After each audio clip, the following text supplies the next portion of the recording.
Bonjour à tous. Alors moi je vais prendre la suite exactement de la conférence qui est juste avant.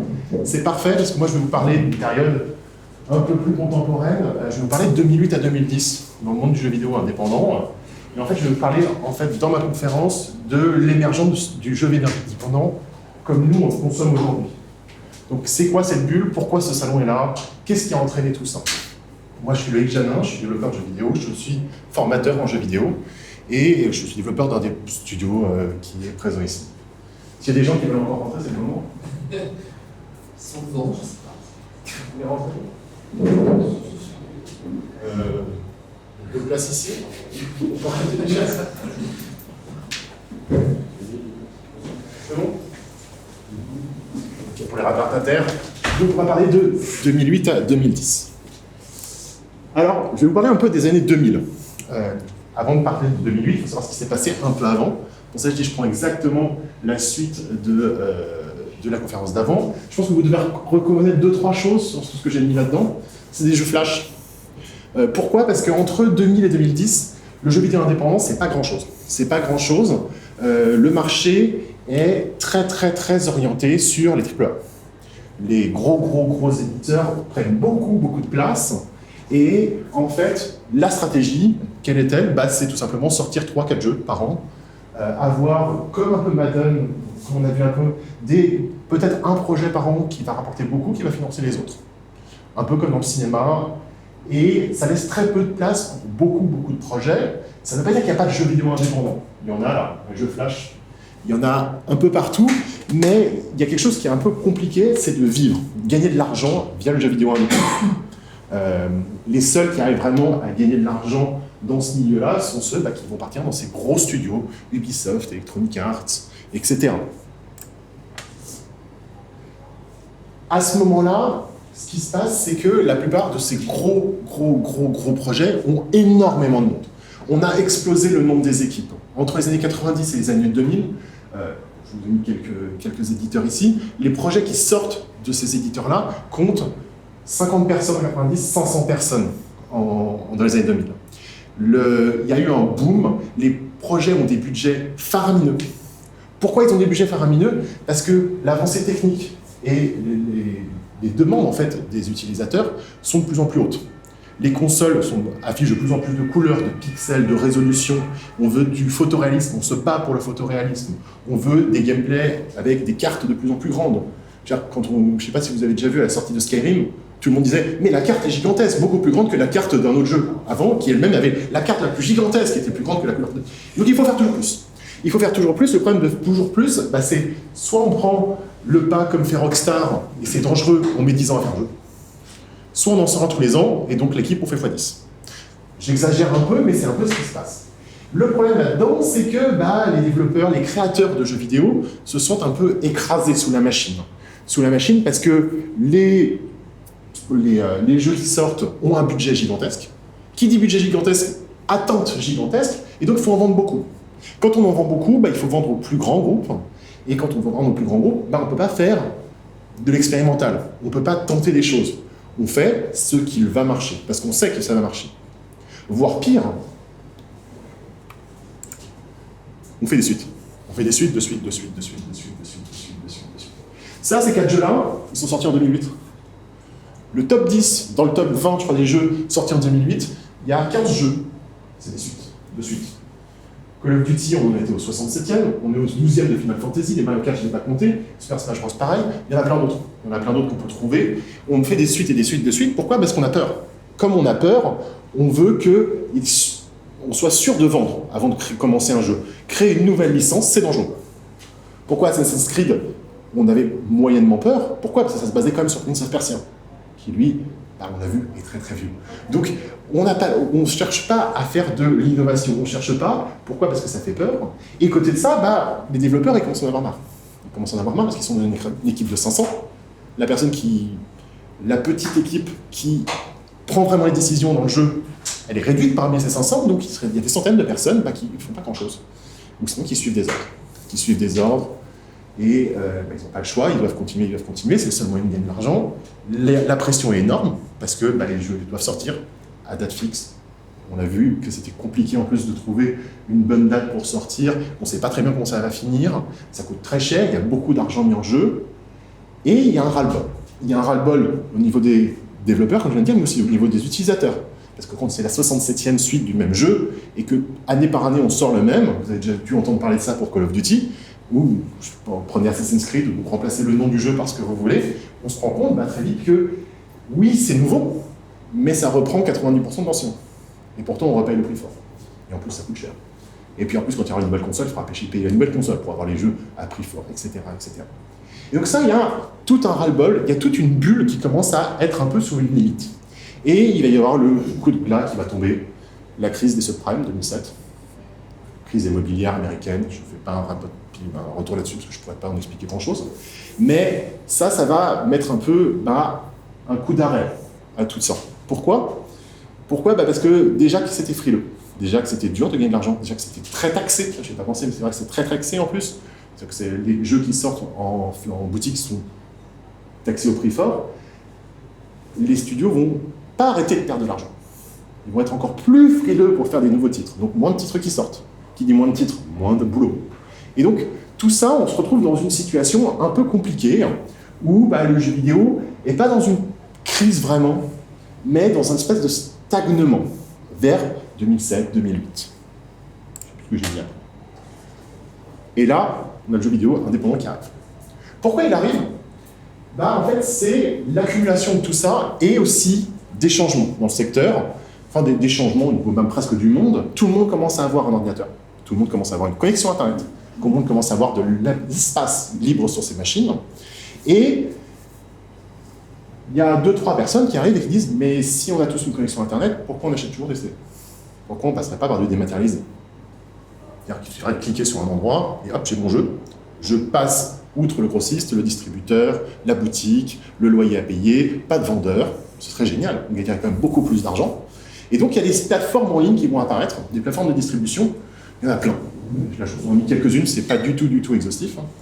Et ce qui va se passer, c'est que c'est plutôt intéressant. C'est plutôt intéressant parce que quand on arrive chez Micromania et qu'on dit « moi j'ai fait un jeu, est-ce que vous voulez mon CD ?» On va dire « non, on n'a pas de place ». Pourquoi ? Parce que le CD que vous voulez leur vendre, il va prendre la place de quelque chose d'autre. Et entre votre CD qui est inconnu, parce que je ne suis pas très connu, et Call of Duty, Call of Duty a plus de chances de se vendre, donc ils ne vont jamais prendre notre CD. Et quand on est sur du dématérialisé, on n'a pas ce problème-là, parce que techniquement, le rayon il est infini.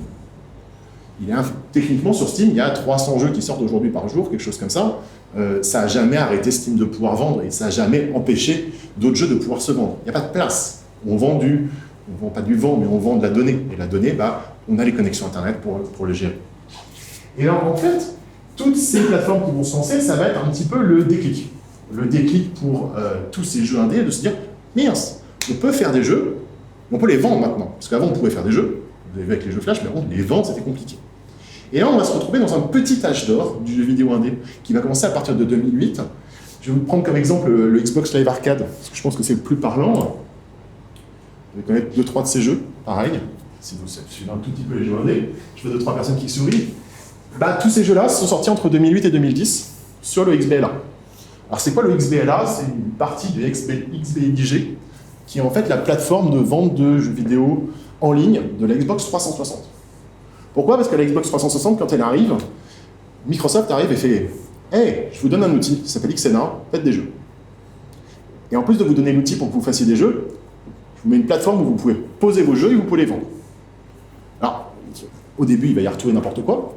Je ne compte pas le nombre incalculable de contrôleurs de vibration de manettes pour le massage qui sont sortis sur le XBLIG, mais il y a plein de trucs qui sortent. Pourquoi ? Parce que Microsoft dit non, je ne veux pas, il y a de la place illimitée, mettez ce que vous voulez. Et ce qu'il va faire après, c'est qu'il va sortir le XBLA pour dire bon, je vais faire quand même un petit tri pour en mettre certains en avant. Et donc là-bas, on a tous ces jeux-là, il y en a plein d'autres, j'en ai pris quelques-uns, je pense les plus connus, qui sont sortis. Et ce qui est intéressant, c'est que ces jeux-là, ils sont tous vendus à plusieurs millions. Minimum. Je ne pourrais pas donner les chiffres, mais je sais que Limbo, il est encore vendu sur Steam, ça fait plus de 10 ans. Castle Crasher, il fait encore des bonnes ventes en ce moment. Donc c'est des jeux qui sont vendus énormément. Certains disaient que même quand on passait sur le XBLA, on avait à peu près 500 000 ventes d'assurés. Ça ferait normalement trembler à peu près tous les indés qui sont dans le salon d'à côté. 500 000 ventes, c'est énorme. C'est-à-dire qu'on était un succès par du côté vraiment dématérialisé. C'était pour la Xbox 360. Après, des stores indés, il y en a eu plein.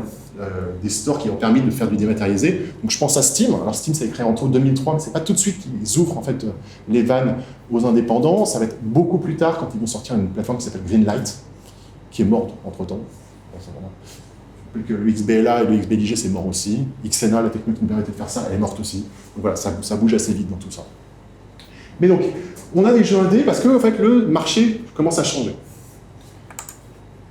Mais il n'y a pas que le marché. Il y a aussi les développeurs qui commencent à changer un peu leur vision de ce qu'ils vont faire et qui commencent à se dire « Mince, moi, je pourrais peut-être faire un jeu. Est-ce que j'ai tout ce qu'il faut pour faire un jeu ?»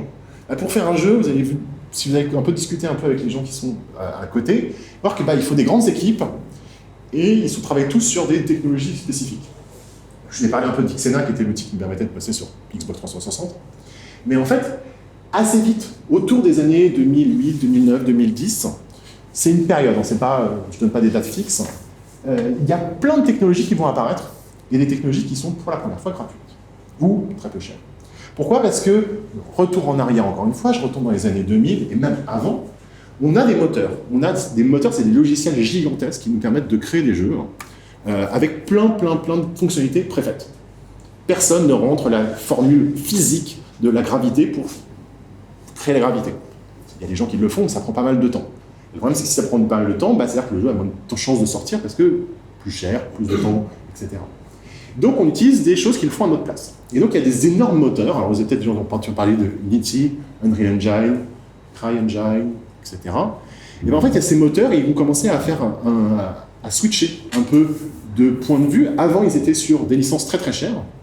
Je pense à Unreal Engine dans ses anciennes versions qui coûtaient assez cher. CryEngine, j'en parle même pas. On parlait de plusieurs milliers d'euros par machine par an.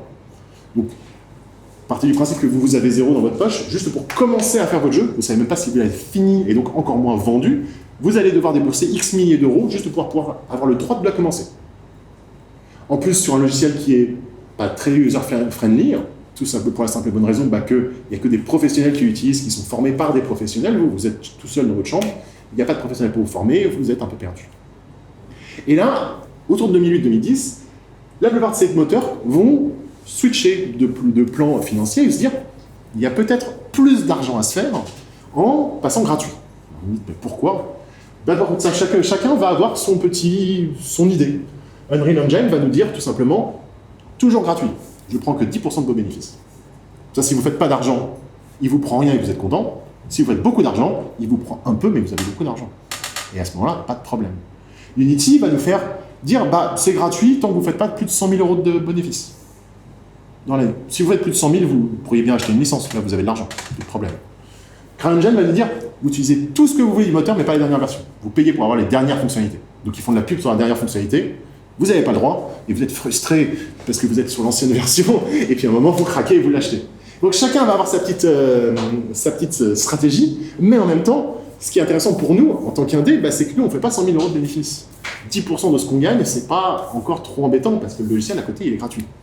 Et comme il est gratuit, les développeurs vont s'entraider, parce que tout le monde va pouvoir toucher au moteur. Et comme tout le monde touche au moteur, tout le monde sait un peu comment il marche. Si vous tapez Unity, CryEngine, Unreal Engine, même Xena, je suis sûr qu'il y a des milliards de vidéos YouTube qui vous expliqueront faire tout et n'importe quoi.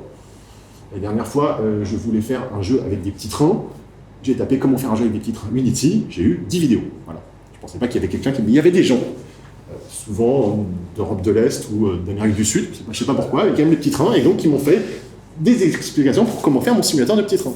Donc voilà.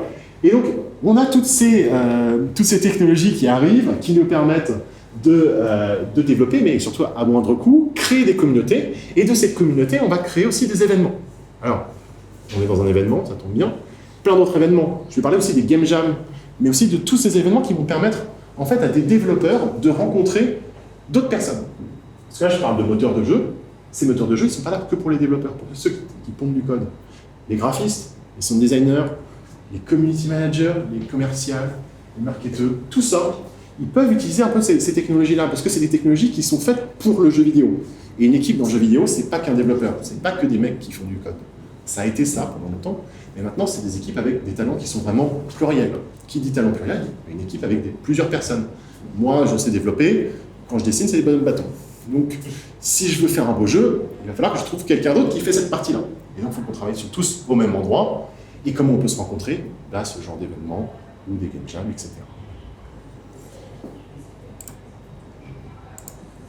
Je me suis arrêté.